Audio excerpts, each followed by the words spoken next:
Meus queridos irmãos, que a paz do nosso Mestre Jesus esteja conosco. Hoje nós vamos falar sobre a cura de um paralítico em Cafarnaum, que está registrada no Evangelho de Marcos, no capítulo 2, versículos de 1 a 12. O evangelista relata que Jesus estava ensinando e existiam ali vários fariseus, mestres da lei, e um público enorme vindos de todas as aldeias da Galileia, da Judéia e de Jerusalém. E vieram também uns homens trazendo um paralítico em um leito. Como existia essa multidão entre eles e Jesus, eles tiveram uma ideia de abrir um buraco no telhado da casa onde Jesus estava e passaram o paralítico por esse buraco, mas antes amarrando-o em cordas.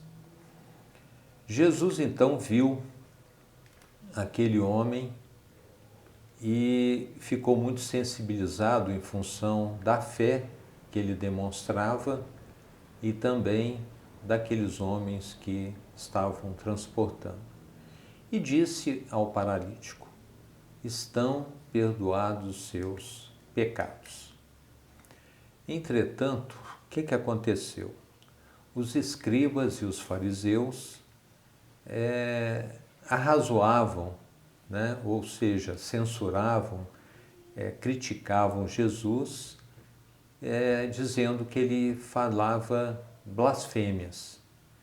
E perguntaram, quem pode perdoar pecados senão Deus?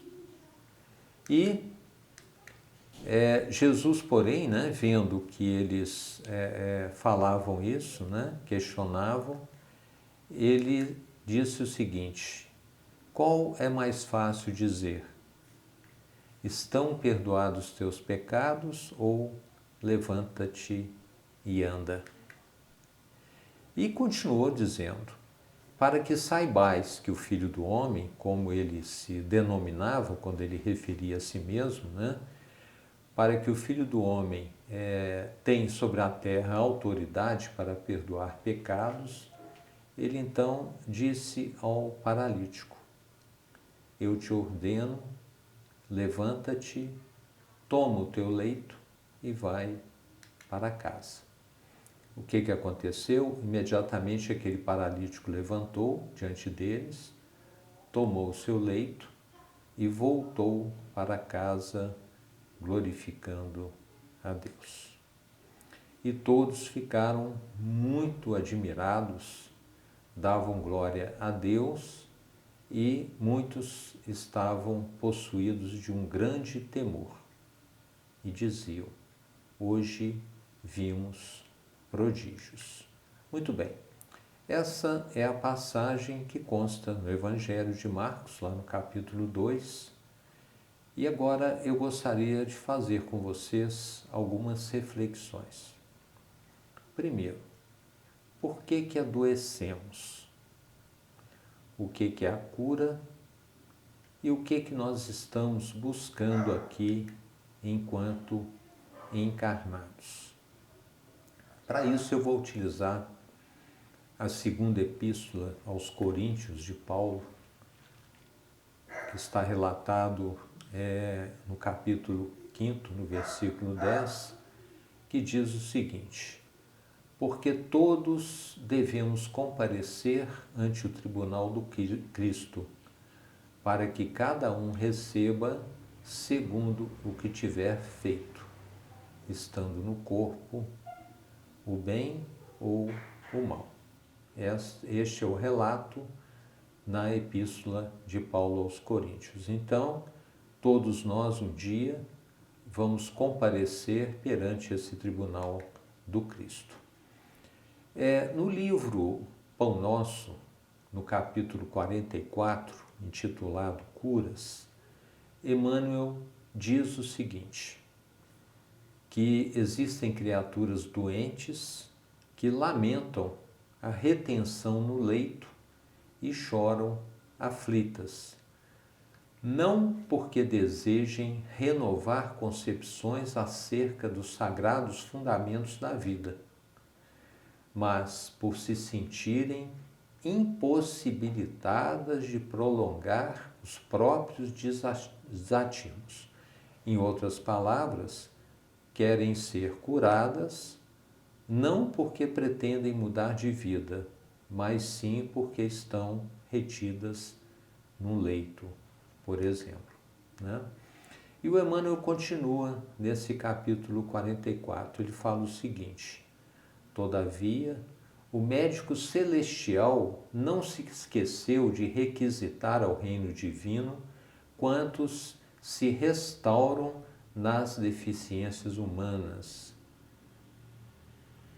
Não nos interessa apenas a regeneração do veículo em que nos expressamos, mas, acima de tudo, o corretivo espiritual, porque nós sabemos que quando chegamos a adoecer, o espírito adoeceu primeiro, transmite ao perispírito, que por sua vez transmite ao corpo físico. E Emmanuel continua nesse capítulo 44, dizendo o seguinte: que o homem comum se liberte da enfermidade, mas é imprescindível que entenda o valor da saúde. E muitas vezes nós só valorizamos a saúde, só valorizamos aquilo que a gente tem, quando nós efetivamente perdemos. E nesse capítulo, o Emmanuel continua: existe, porém, tanta dificuldade para compreendermos a lição oculta da moléstia do corpo, quanto se verifica em assimilarmos o apelo ao trabalho santificante que nos é endereçado pelo equilíbrio orgânico. Muitas vezes a moléstia é um alerta, ela nos informa que alguma coisa está errada, né? É o que ele fala desse apelo ao trabalho santificante. É sempre útil curar os enfermos, quando haja permissão de ordem superior para isso. Em outras palavras, nem todos podem ser curados. Depende, muitas vezes, de uma programação e muitas vezes ele está naquele processo devido a um processo expiatório, nós sabemos. Contudo, em face de semelhante concessão do Altíssimo, então aquela pessoa de repente pode ser curada. É razoável que o interessado na bênção reconsidere as questões que lhe dizem respeito, compreendendo que raiou para seu espírito um novo dia no caminho redentor. Então, dessa forma, ele precisa efetivamente mudar a sua forma de ser, de pensar, mudando inclusive os seus sentimentos, para que ele continue com saúde. Quantas vezes Jesus, ao curar as pessoas, ele dizia: vá e não peques mais, para que algo pior não te aconteça. Então nós sabemos que existem 3 requisitos básicos para que haja uma cura. Primeiro, a fé. Aquele paralítico demonstrou muita fé, porque ele pediu aos amigos para ser levado até Jesus. Jesus então viu a fé daquele homem. Segundo, merecimento. Ele merecia ser curado? Não é? É um aspecto importante. Fé, merecimento e está na hora. Será que aquela doença não está sendo muito benéfica, entre aspas, àquele paralítico? Nós sabemos que a doença é uma forma de estarmos sendo alertados que alguma coisa não está boa, alguma coisa efetivamente está errada, que é preciso mudar a nossa direção, não é? E fazendo uma reflexão, né? O que nos leva, o que pode nos levar a ter saúde ou receber essa cura? Nós sabemos da importância da brandura, da mansidão, do perdão às ofensas, da reconciliação com os nossos adversários. Sabemos também a importância de estarmos com a consciência tranquila. Conhecemos a importância da oração, que eleva o nosso padrão vibratório, de sermos indulgentes em relação às imperfeições dos nossos semelhantes. Sabemos também a importância do auto-perdão, perdoarmos a nós mesmos, a prática da caridade e várias outras coisas. Então, aquela consciência tranquila, não é?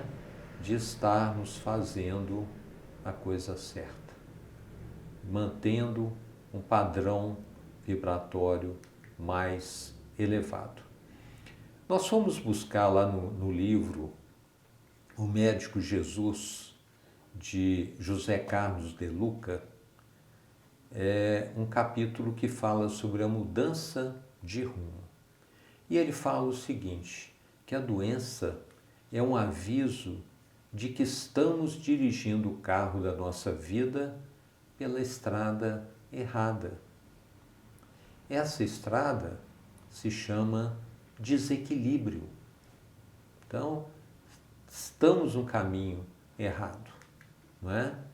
E ele continua dizendo, não há cura verdadeira sem mudança de estrada. E a recomendação dele, nesse livro O Médico Jesus, desacelere o carro da sua vida, faça uma parada. Então a doença, ela está nos sinalizando, aquela luz vermelha que acende no painel do carro. Alguma coisa está errada. Não adianta ir lá e desligar aquela luz. Não é por aí. E ele fala, se continuar correndo desse jeito, vai se arrebentar na primeira curva das dificuldades. Então nós sabemos que as curas que Jesus realizava, existia também uma proposta de não pecar mais, de não voltar a errar, o que significava, não é, a necessidade de mudança de rumo que o processo sincero de cura nos solicita. Nós sabemos também que muitos que Jesus curou voltaram a adoecer, porque não mudaram de vida, persistindo nos seus velhos hábitos doentios. Significa, em outras palavras, dizer que se eu sempre faço as mesmas coisas da mesma forma, eu não posso ter, no final, um resultado diferente. Tudo aquilo que me levou ao adoecimento, se eu não mudar de vida, eu vou voltar efetivamente a adoecer. Aquele paralítico, né, e os seus amigos, eles foram ao encontro de Jesus. E a gente sabe que muitas vezes nós encontramos muitas dificuldades para que isso aconteça. A própria vida, as dificuldades que nós passamos aqui, os compromissos, muitas vezes fazem com que existam grandes obstáculos para irmos ao encontro de Jesus. Entretanto, o Mestre deixou claro, num relato lá no Evangelho, que consta no Evangelho de Mateus, no capítulo 16, no versículo 24, que fala: quem quiser vir nas minhas pegadas, negue a si mesmo, tome a sua cruz e siga-me. Então, o que representa seguir as pegadas de Jesus. É passar por onde ele indicou, passar por onde ele foi. Negar a si mesmo significa deixar de lado o egoísmo, o orgulho, a vaidade, não é? A maledicência, a preguiça. E ele recomendou mais: tome a sua cruz. Então, sabemos que todos nós temos as nossas cruzes, umas maiores, outras menores, mas nesse mundo de expiações e provas, todos nós passamos por dificuldades. E seguir Jesus. Então, isso representa ir ao encontro do Mestre. Nessa passagem do Evangelho, né, da cura do paralítico de Cafarnaum, nós vimos que a multidão ela bloqueava a porta, impedindo o paralítico de chegar até Jesus. Nós sabemos que os amigos do paralítico foram muito criativos e não desistiram face àquele obstáculo. Então, abriram um buraco no telhado daquela casa e por lá passaram aquele seu companheiro, né? Aquele seu amigo. Será que a gente faz isso ou no primeiro obstáculo, na primeira dificuldade, nós voltaríamos para casa? Então, essa questão ela é extremamente importante também, né? Que demonstraram dedicação, perseverança, força de vontade, né? Deixando de lado a preguiça, muitas vezes o egoísmo, para que aquele irmão pudesse ser curado. E uma reflexão importante que a gente gostaria de fazer nesse momento é a seguinte: nós buscamos a cura do corpo ou a cura do espírito? Sabemos que quando o corpo chega a adoecer, é porque o espírito adoeceu antes.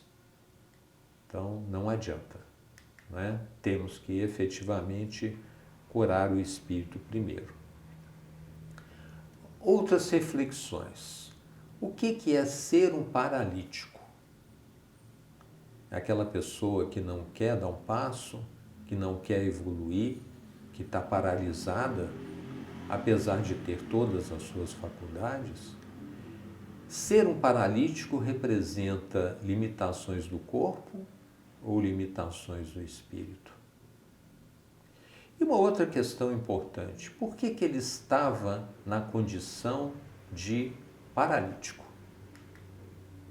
Se nós formos buscar lá no livro O Céu e o Inferno, no capítulo 7, que é exatamente o Código Penal da Vida Futura, no item 9, são 33 itens, no item 9 fala que toda falta cometida, todo mal realizado é uma dívida contraída que deve ser paga.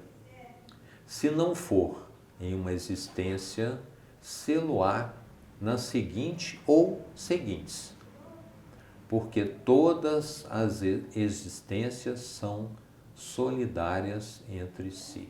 Então, isso é que consta lá no item 9 e, com certeza, sabendo que Deus é bom e é justo, não iria, de forma alguma, colocar alguém naquela condição se não tivesse uma causa no passado.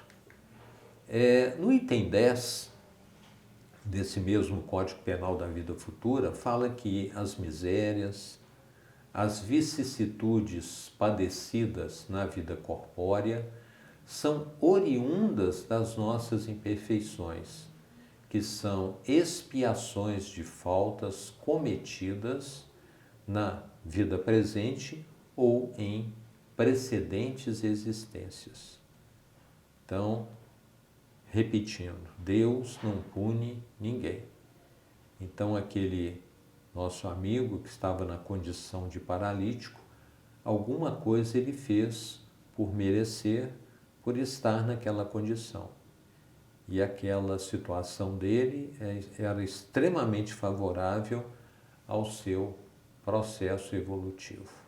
Ele teria necessariamente que refletir, que repensar e muitas vezes até estar impossibilitado de naquela encarnação estar cometendo novos desatinos.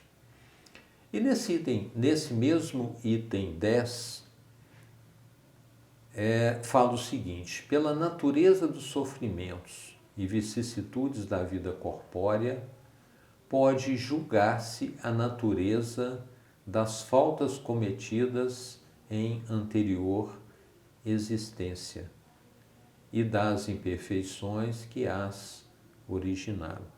Então, é possível ter uma ideia do que a pessoa fez em vidas passadas.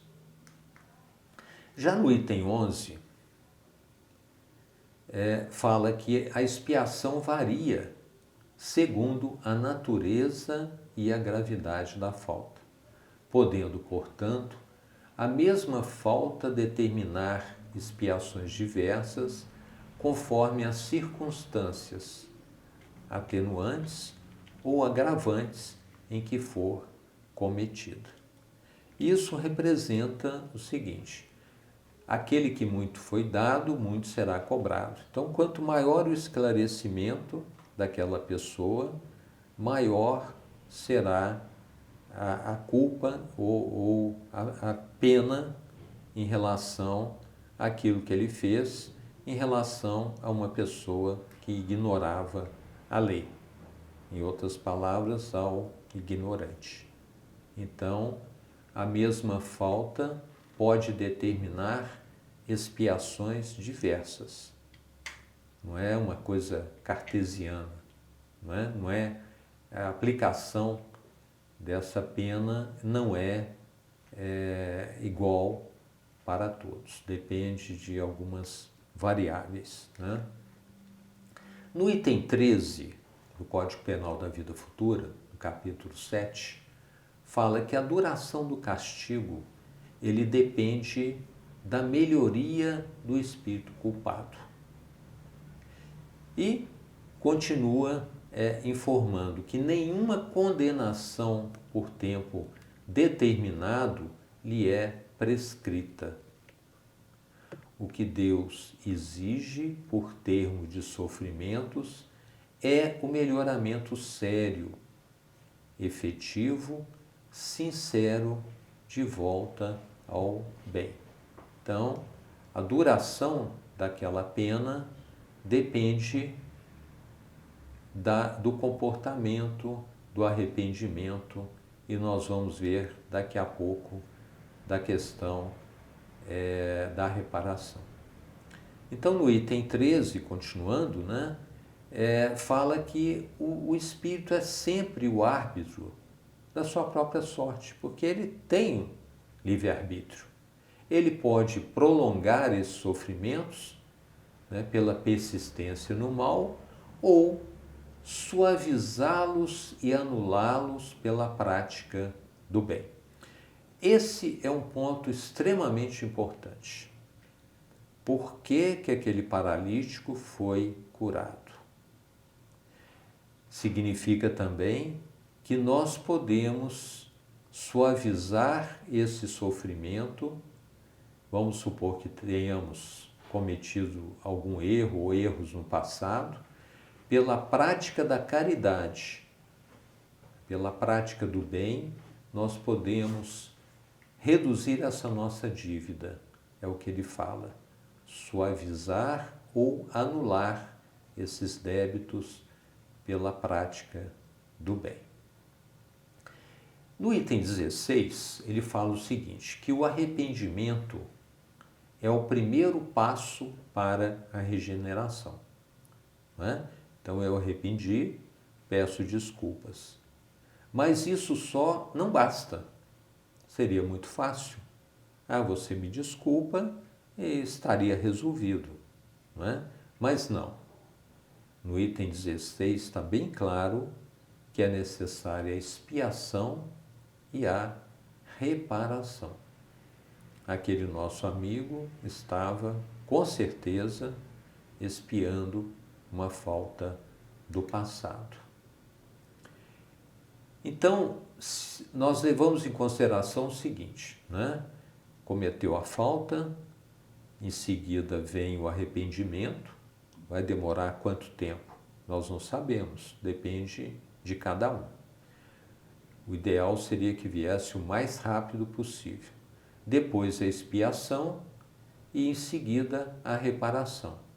Então, essas são as 3 condições necessárias para que aquela dívida seja atenuada e até mesmo extinta. Então, nós sabemos que a última etapa desse processo é exatamente a reparação, não é? E se assim não fosse, o perdão seria uma graça, não é? E a gente sabe que são raros os casos em que isso pode acontecer, como foi no caso do nosso amigo que era o paralítico. Então, vamos falar um pouquinho sobre a questão do paralítico, né? Ele podia ir sozinho até Jesus? Não. Ele contou com a ajuda de amigos. Muito bem. Ele tinha fé e tinha a certeza de que seria curado. Então, esse é o sentimento do paralítico. Os amigos do paralítico, eles se colocaram em condições de servir. Uma pessoa só não teria condições de levá-lo. 2, dificilmente, 3, mas a partir da hora que reuniram num determinado grupo, eles puderam fazer uma tarefa. E esse também é um ponto importante. Será que nós nos colocamos na condição de servir e estamos unindo esforços com outros companheiros em prol de uma determinada tarefa? Como, por exemplo, servir uma sopa aos moradores de rua, não é? Atuar numa reunião mediúnica, por exemplo, e várias outras atividades, na administração de uma casa espírita, ou de um asilo, ou de um hospital, alguma coisa assim. Estamos unindo os nossos esforços, né? Os amigos do paralítico tiveram muita fé, porque não desistiram, né? Viram aquele obstáculo que era a multidão e foram bem criativos, não é? Jesus, então, ele viu a fé do paralítico e dos seus amigos e disse: meu filho, estão perdoados os teus pecados. Esse ponto é de muita importância nessa passagem do Evangelho. O que representou, então, perdoar os pecados daquele paralítico? Representou, na verdade, que ele, a partir daquele momento, ele não precisaria mais expiar. Então, ele pôde ser curado, não é? Ele pôde ser curado a partir do momento em que os seus pecados foram perdoados. Levanta-te e anda. A partir daquele momento, aquele homem poderia conduzir a sua vida. Ele deixaria de depender das outras pessoas. Algumas pessoas até perguntam: isso foi bom ou ruim para ele? E a resposta seria: depende. Ele vai mudar a sua forma de ser, de agir, ele vai fazer diferente em relação àquilo que o levou àquela condição de paralítico. Jesus, ele alertava: vá e não peques mais, para que algo pior não te aconteça. Então aquele homem a partir daquele momento, pegou a sua maca ou a sua cama e voltou para casa. No nosso caso, especificamente, essa mensagem representa também o seguinte, que o amor cobre uma multidão de pecados. Podemos atuar sobre as nossas faltas, reduzindo-as, até mesmo anulando-as pela prática da caridade. Era exatamente essa mensagem que eu gostaria de trazer para vocês e espero que ela seja útil nesse nosso processo evolutivo. Fica aí o nosso abraço. Que Jesus seja louvado.